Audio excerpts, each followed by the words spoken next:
ഒരു കാലത്ത് നടന്ന കാര്യമാണ്. ഒരു രാജ്യത്ത് മംഗ്രു എന്നു പേരുള്ള ഒരു വ്യക്തി ഉണ്ടായിരുന്നു.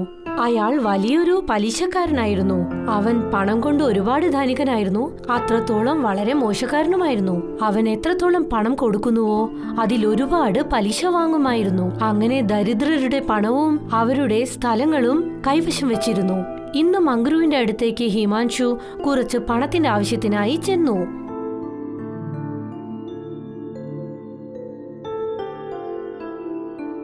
മംഗ്രു ചേട്ടാ, എനിക്ക് പണം കുറച്ച് കടനായിട്ട് വേണം. അത് പിന്നെ എൻ്റെ അനിയത്തിനെ കല്യാണമാകാൻ പോവാണ്. എനിക്ക് 50% വട്ടി വേണം. പിന്നെ നിന്റെ വീടും പിന്നെ സ്ഥലം എനിക്ക് അടമാനം വെക്കണം. 50%? അത്രയും വട്ടി എനിക്ക് എങ്ങനെ തരാനാ? ഇത് വളരെ കൂടുതലാണല്ലോ. നിങ്ങൾ വട്ടി കുറച്ചുകൂടെ? ഇല്ല, പണം വേണമെങ്കിൽ വട്ടിയും കൂടും. പിന്നെ സ്ഥലവും നീ അടമാനം വെക്കണം. ഇല്ലെങ്കിൽ പോയിക്കോ. നിന്റെ അടുത്ത് സംസാരിക്കാൻ എനിക്ക് നേരമില്ല. ഹിമാൻഷു നിരാശനായി അവിടെ നിന്നും പുറത്തേക്ക് പോയി. നേരെ പോയത് മന്ത്രി വിഭൂഷന്റെ സമീപത്തേക്കാണ്. മന്ത്രി വിഭൂഷൺ വളരെ ഉദാര മനസ്കനായിരുന്നു. ഹിമാൻഷു മന്ത്രിയുടെ അടുത്തേക്ക് സഹായത്തിനായി അദ്ദേഹത്തിന്റെ വീട്ടിലേക്കാണ് പോയത്.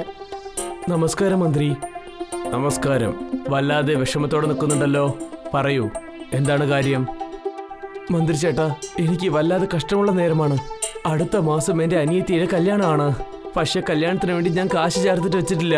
പലിശക്കാരൻ്റെ അടുത്ത് പോയപ്പോൾ അയാൾ 50% പലിശയാണ് ചോദിക്കുന്നത്. പിന്നെ സ്ഥലവും വീടാണ് അടகு വയ്ക്കാൻ പറഞ്ഞത്. 50%? ഇത് വല്ലാത്തൊരു പകൽ കൊള്ളയാണല്ലോ. നീ ഒന്നും വിഷമിക്കണ്ട. ഞാൻ മഹാരാജാവിൻ്റെ അടുത്ത് പറഞ്ഞ് നാളെ രാവിലെ തന്നെ നിന്റെ വീട്ടിൽ പണം വന്ന് എത്തിച്ചേരും. അത് നീ തിരിച്ചു കൊടുക്കാനുള്ള ഒരു ആവശ്യം ഉണ്ടാവില്ല. നിങ്ങൾക്ക് നന്ദിയുണ്ട്, വളരെ വളരെ നന്ദിയുണ്ട്. ഇപ്പൊ പോയിക്കോ. ഇപ്പൊ പോയിട്ട് വളരെ സന്തോഷത്തോടെ ഏർപ്പാട് ചെയ്യൂ. ഹിമാൻഷു സന്തോഷവാനായി അവിടെ നിന്ന് തിരിച്ചുപോയി. വിഭൂഷൺ വളരെ നല്ല ഒരു വ്യക്തിയായിരുന്നു. അദ്ദേഹത്തിന് മംഗ്രുവിനെ പോലുള്ള ആളുകളെ ഒട്ടും ഇഷ്ടമായിരുന്നില്ല. വിഭൂഷന്റെ മനസ്സിൽ വളരെ വലിയ ഒരു ചിന്ത വന്നുകൂടി. എന്നിട്ട് അദ്ദേഹം മന്ദഹസിക്കാൻ തുടങ്ങി.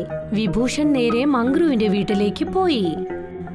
വരൂ മന്ത്രി, വരൂ. എന്താണ് ഈ ഭാഗത്ത് വന്നിരിക്കുന്നത്? ഇവിടെ നോക്ക് പലിശക്കാരരെ, എനിക്ക് 2 പാത്രം വേണം. അതായത് ഇന്ന് ഞങ്ങളുടെ വീട്ടിൽ ഒരു വിരുന്ന് വെച്ചിട്ടുണ്ട്. അതിൽ ചില പാത്രങ്ങൾ കുറഞ്ഞു പോയിട്ടുണ്ട്. ശരി, അതിന് എനിക്ക് 5 സ്വർണ്ണ നാണയങ്ങൾ വേണം. ഞാൻ വാടക അല്ലാതെ ഒരു സാധനം ഇങ്ങനെ വെറുതെ തരില്ല. ഒരു പക്ഷേ ആ പാത്രങ്ങൾ 2 ദിവസം തിരിച്ചു വന്നിട്ടില്ലെങ്കിൽ അതിന്റെ വാടക 2 മടങ്ങായിട്ട് മാറിപ്പോവും. പിന്നെ 2 ദിവസം ഇങ്ങനെ കൂടിക്കൊണ്ടേയിരിക്കും. നിങ്ങൾ പറയുന്ന പോലെ തന്നെ ചെയ്യാം. മംഗ്രുവിന്റെ സ്വാർത്ഥത കണ്ട് വിഭൂഷണ അത്ഭുതമായി. പക്ഷെ അദ്ദേഹം അവനോട് യാതൊന്നും പറഞ്ഞില്ല. പാത്രങ്ങളുടെ വാടക കൊടുത്തു. എന്നിട്ട് അവിടെ നിന്നും പോയി. 2 ദിവസം കടന്നുപോയി. വിഭൂഷൺ ആ പാത്രങ്ങൾ തിരിച്ചു കൊടുക്കാനായി വന്നു. അതിന്റെ കൂടെ ചെറിയ മറ്റ് 2 പാത്രങ്ങൾ കൂടി കൊണ്ടുവന്നിരുന്നു. എന്നിട്ട് ഇന്നലെ നിങ്ങൾ എനിക്ക് 2 പാത്രങ്ങൾ തന്നില്ലേ? ആ 2 പാത്രങ്ങൾ 2 കുട്ടി പാത്രങ്ങൾ കൂട്ടിയിട്ടുണ്ട്. അത് നിങ്ങൾ വെച്ചോളൂ. പാത്രങ്ങൾ കുട്ടിയിട്ടുന്നോ? അതെ, അതും 2 കുട്ടിയാണ്. അതെ, കണ്ടോളൂ. ആദ്യം മംഗ്രു ഒന്ന് സംശയിച്ചു. പിന്നീട് മന്ദഹസിച്ചുകൊണ്ട് ആ പാത്രങ്ങൾ കൈവശം വെച്ചു. ശരി, നിങ്ങൾക്ക് വളരെ നന്ദിയുണ്ട്. ശരി, ഇപ്പൊ ഞാൻ പുറപ്പെടുകയാണ്. ഇത്രയും പറഞ്ഞുകൊണ്ട് വിഭൂഷൺ അവിടെ നിന്നും ഇറങ്ങി. ഇങ്ങനൊരു മണ്ടൻ ഉണ്ടാവുമോ? ഇയാളെന്താ ഇയാളുടെ 2 ചെറിയ പാത്രങ്ങൾ എനിക്ക് തന്നിട്ട് പോയിന്ന്? പാത്രങ്ങൾ എവിടെയെങ്കിലും കുട്ടിയിടാറുണ്ടോ? മംഗ്രു ആലോചിച്ചു. അതായത് താൻ മന്ത്രിയെ മനഃപൂർവ്വമല്ലാതെ പറ്റിച്ചു. അവന് വളരെ സന്തോഷമായി. കുറച്ചു സമയം കടന്നുപോയി. ഈ കാര്യം മഹാരാജാവിന്റെ ചെവിയിലെത്തി. ഇതിന്റെ സത്യം മനസ്സിലാക്കാനായി മഹാരാജാവ് തന്റെ മന്ത്രിയെ രാജകൊട്ടാരത്തിലേക്ക് വിളിപ്പിച്ചു. വിഭൂഷൺ, ഞാൻ എന്താ കേട്ടോണ്ടിരിക്കുന്നത്? ഈ പാത്രങ്ങൾ കുട്ടികളിടുന്നത് എന്ത് കാര്യമാണ്? ഞാൻ തന്നെ വളരെ ബുദ്ധിശാലിയുള്ള ആളാണല്ലോ വിചാരിച്ച്. ഇല്ല മഹാരാജാവേ, ഇപ്പൊ ഇതൊക്കെ വെറും തുടക്കം മാത്രമാണ്. ഇനി കളികളൊക്കെ ബാക്കിയുണ്ട്. അങ്ങനെയാണോ? എന്നാൽ നിന്റെ അടുത്ത ശ്രമം എന്താണെന്ന് എൻ്റെ അടുത്തും പറയൂ. അത് നിങ്ങൾ തന്നെ കാണാൻ പോവല്ലേ മഹാരാജാവേ? ഈ കാര്യം നിങ്ങൾ കേൾക്കുന്നതിനേക്കാളും കാണുന്നതാണ് വളരെ നല്ലത്. ശരി, നിന്റെ കളി കാണാൻ വേണ്ടി ഞാൻ കാത്തിരിക്കുകയാണ്. ശരി, ആ പലിശക്കാരൻ അങ്ങനെ എന്താണ് ചെയ്തിരുന്നത്? ഞാൻ ചില ദിവസങ്ങൾ മുമ്പ് ഒരു പെണ്ണിന്റെ കല്യാണത്തിന് വേണ്ടി കാശ് വാങ്ങാൻ വന്നിരുന്നില്ലേ?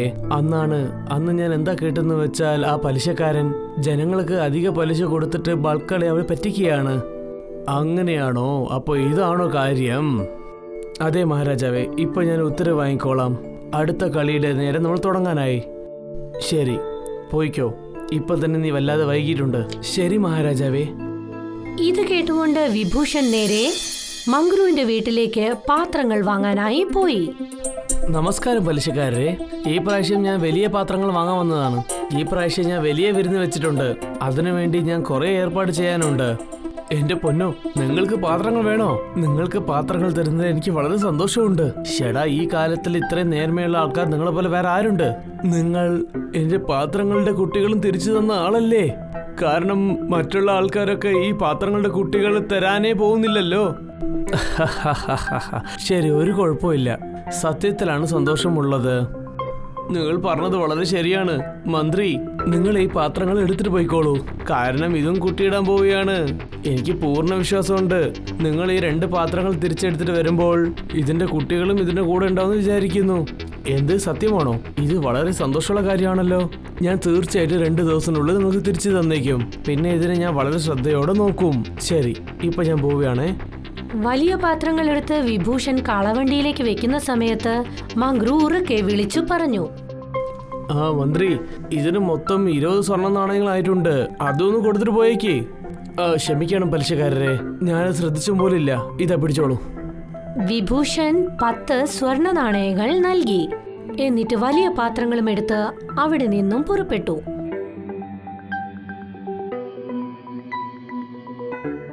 മംഗ്രു സ്വയം പറഞ്ഞു, ഇത്രയും വലിയ മണ്ടനരുണ്ടല്ലോ. ഈ പാത്രം കുട്ടിയിടാൻ പോവാന്ന് പറഞ്ഞിട്ട് ഈ മണ്ടൻ വിശ്വസിച്ചല്ലോ. എനിക്ക് എന്റെ പാത്രവും പിന്നെ ഈ സ്വർണ്ണ നാണയങ്ങൾ കിട്ടിയാലും മതി. മംഗ്രു വളരെ ഉച്ചത്തിൽ അട്ടഹസിക്കാൻ തുടങ്ങി. പക്ഷെ അയാൾക്കറിയില്ലായിരുന്നു താൻ വിരിച്ച വലയിൽ താൻ തന്നെ വീഴുമെന്ന്. 2 ദിവസം കടന്നുപോയി. മംഗ്രു ആണെങ്കിലോ തന്റെ വീട്ടിലിരുന്ന് ആർക്കോ വേണ്ടി കാത്തിരിക്കുകയായിരുന്നു. ഈ മന്ത്രി എന്താ ഇന്നും വരാത്തത്? ഇന്ന് വന്നിട്ടുണ്ടെങ്കിൽ വളരെ നന്നായിട്ടുണ്ടാവുമല്ലോ. ഒരു പക്ഷെ വന്നിട്ടില്ലെങ്കിൽ എന്താ, വാടകയ്ക്കുള്ള കാശ് എനിക്ക് വരാനല്ലേ പോകുന്നത്. കാത്തിരുന്ന് ഒരാഴ്ച കടന്നുപോയി. പക്ഷെ വിഭൂഷൺ പാത്രങ്ങൾ തിരികെ കൊടുക്കാൻ വന്നതേയില്ല. മംഗ്രുവിന് തന്റെ ക്ഷമ കെട്ടു. അയാൾ വിഭൂഷന്റെ വീട്ടിലേക്ക് എത്തി. ഓ, നിങ്ങൾ വന്നു കഴിഞ്ഞോ? ഇവിടെ നോക്കൂ മന്ത്രി, നിങ്ങൾ എന്താ എന്റെ പാത്രം എന്നെ തിരിച്ചു തരാത്തത്? എന്റെ പാത്രങ്ങളും പിന്നെ അതിന്റെ കുട്ടികളൊക്കെ എവിടെയാണ്?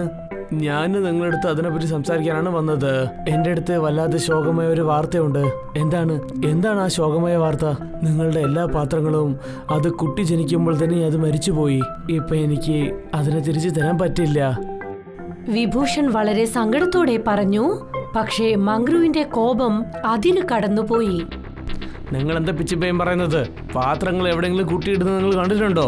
എപ്പോഴെങ്കിലും നിങ്ങൾ ഇത് കേട്ടിട്ടുണ്ടോ? ആ, കേട്ടിട്ടുണ്ട്. പിന്നെ ഞാൻ കണ്ടിട്ടുണ്ടല്ലോ. എവിടെ നിങ്ങൾ കേട്ടിട്ടുണ്ട്?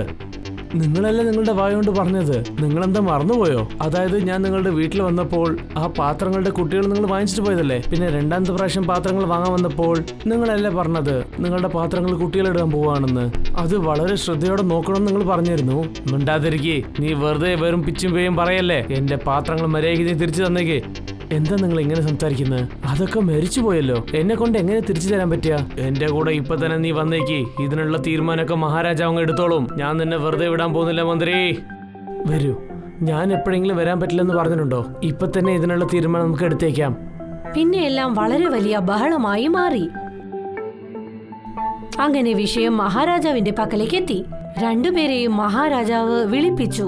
2 സൈനികർ മഹാരാജാവിന്റെ സമീപത്ത് നിൽപ്പുണ്ടായിരുന്നു. രാജാവ് തന്റെ ഇരിപ്പിടത്തിൽ ഇരിക്കുകയായിരുന്നു. മഹാരാജാവ് ഉള്ളാലെ ചിരിക്കുകയായിരുന്നു. കാരണം അദ്ദേഹത്തിന് അറിയാമായിരുന്നു മന്ത്രി ഇതിൽ കളിക്കുകയാണെന്ന്. പറയൂ, അങ്ങനെ നിങ്ങൾ 2 പേർക്ക് എന്താണ് പ്രശ്നം? എന്തിനാ നിങ്ങൾ ഇത്രയും ദൂരം വന്നിരിക്കുന്നത്?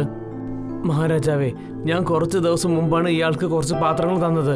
മന്ത്രി അയാളുടെ വീട്ടിൽ വിരുന്ന് വെച്ചിട്ടുണ്ടെന്ന് പറഞ്ഞിരുന്നു. ഇദ്ദേഹം പാത്രം വാങ്ങിച്ചിട്ട് പോയി. പക്ഷെ അത് തിരിച്ചു തരണം എന്നുള്ള ഒരു രുചിയും അയാൾക്ക് ഇല്ലായിരുന്നു. അങ്ങനെയാണോ? ഇപ്പൊ നീ എന്താണ് പറയാൻ പോകുന്നത് വിഭൂഷൺ?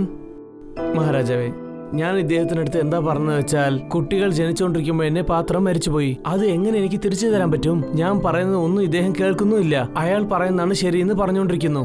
എനിക്ക് എന്താ തോന്നുന്നു വെച്ചാൽ ഇയാൾക്ക് ഇയാളുടെ പാത്രങ്ങൾ മേലെ തീരെ ഇഷ്ടമില്ലെന്നാ തോന്നുന്നത്. ചേടാ, നിങ്ങൾ എന്താ ഇങ്ങനെയൊക്കെ സംസാരിച്ചോണ്ടിരിക്കുന്നത്? കുട്ടികളൊക്കെ മനുഷ്യന്മാർക്ക് മാത്രമേ ജനിക്കുള്ളൂ. ഈ പാത്രങ്ങൾക്കൊക്കെ എങ്ങനെ ജനിക്കും? പാത്രങ്ങൾ കൊണ്ട് കുട്ടികളെ ജനിക്കാത്തപ്പോൾ അത് എപ്പോഴാണ് കുട്ടികളുടെ മുമ്പ് മരിച്ചു പോകുന്നത്? നിങ്ങളെന്താ ഇങ്ങനെയൊക്കെ സംസാരിക്കുന്നത്?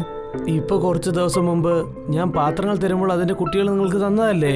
അപ്പോൾ നിങ്ങൾ ഒരു ചോദ്യം ചോദിക്കാതെ നിങ്ങൾ അത് എടുത്തിട്ട് പോയി. പിന്നെ നിങ്ങൾ വീണ്ടും ഒരു പ്രാവശ്യം പറഞ്ഞിരുന്നു, അതായത് നിങ്ങളുടെ പാത്രങ്ങൾ കുട്ടിയിടുന്ന പാത്രങ്ങളാണെന്ന്. അത് നിങ്ങൾ ഭദ്രമായിട്ട് നോക്കണമെന്ന് പറഞ്ഞു. പലിശക്കാരരെ, നിങ്ങൾ ഇങ്ങനെയൊക്കെ പറഞ്ഞത് ഞാനും കേട്ടിട്ടുണ്ട്. പക്ഷെ ഇപ്പൊ നിങ്ങൾ എന്താണ് പറയുന്നത്? പാത്രങ്ങൾ കുട്ടികളിടലെന്ന് പറയുന്നു. പിന്നെ അത് എങ്ങനെയാണ് മെച്ചു പോകുന്നത് ചോദിക്കുന്നു. പിന്നെ എങ്ങനെയാണ് നിങ്ങൾ മന്ത്രിയുടെ ഈ പാത്രങ്ങളൊക്കെ വാങ്ങിച്ചത്? അത് പിന്നെ ഞാൻ പിന്നെ വന്നിട്ട് അതുമാത്രമല്ല, ഞാൻ ഇന്നൊരു കാര്യം കേട്ടിട്ടുണ്ട്. നിങ്ങൾ മക്കളുടെ അടുത്ത് അധിക പലിശ വാങ്ങുന്നുണ്ടെന്ന് കേട്ടല്ലോ. പിന്നെ ഒരു ന്യായമുണ്ട്, രാജ്യത്തിന് ഒരു പലിശ കൊടുക്കണമെന്ന്. നിങ്ങൾ ജനങ്ങളെ പറ്റിച്ചുകൊണ്ടിരിക്കുകയാണ്.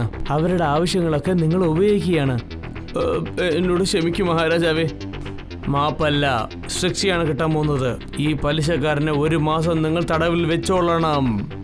മംഗ്രു താൻ കുഴിച്ച കുഴിയിൽ തന്നെ വീണുപോയി. വിഭൂഷൺ മംഗ്രുവിനെ എന്തു പാഠം പഠിപ്പിച്ചുവെന്നോ? അതായത് മംഗ്രുവിനെ ജീവിതത്തിൽ ആരെയും തന്നെ പറ്റിക്കില്ല. വളരെ നല്ല ആലോചനയാണ് വിഭൂഷൺ. നിങ്ങൾക്ക് വളരെ നന്ദിയുണ്ട് മഹാരാജാവേ.